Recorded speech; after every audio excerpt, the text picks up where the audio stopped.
Hi, I'm John Stewart, Chief Investment Officer of Farmers Trust Company.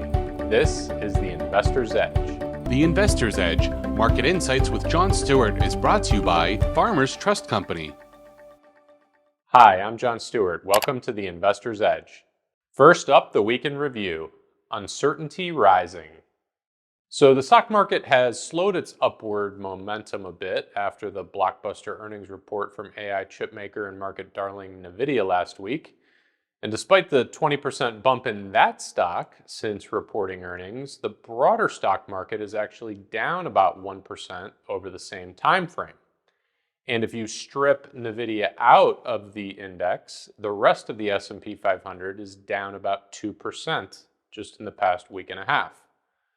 The future is always uncertain, but investors are all of a sudden becoming a little more concerned that maybe economic growth isn't as strong as they thought. Perhaps the inflation genie hasn't been put back in the bottle just yet, and perhaps interest rates will stay higher for longer than previously thought. Then you could always throw in geopolitical conflict, some hot wars, other just brewing discord, as well as a very consequential election coming up later this year to create even more uncertainty. So with the stock market trading at historically elevated valuations, there's really not too much room for error. Perhaps investors are starting to wake up to the risk side of the equation after focusing on maxing out returns for the last 18 months. For this week's featured insight, indexing drives market behavior.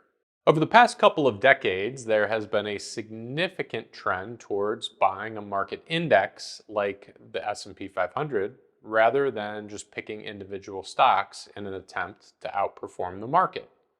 Now, this makes sense for a lot of investors who simply want an easy option for buy and hold investing over a long period of time.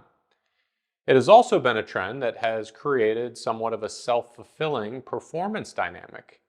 The more investors buy the index, the more the largest stocks in the index go up, which in turn causes other investors to chase those stocks, which causes the index to move higher still.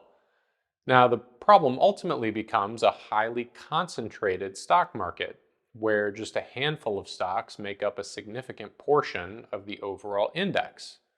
The so-called Magnificent Seven, or the 7 largest stocks in the S&P 500, make up roughly a third of the overall index, despite that index having another 493 stocks in it.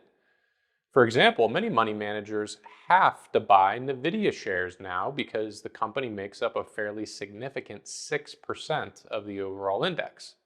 That's bigger than some entire sectors, such as utilities and energy.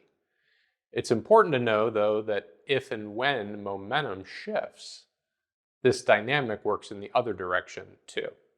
Looking ahead, seasonal lull. Well, with earnings season for all intents and purposes now over, investors will be watching key economic data reported during the month of June.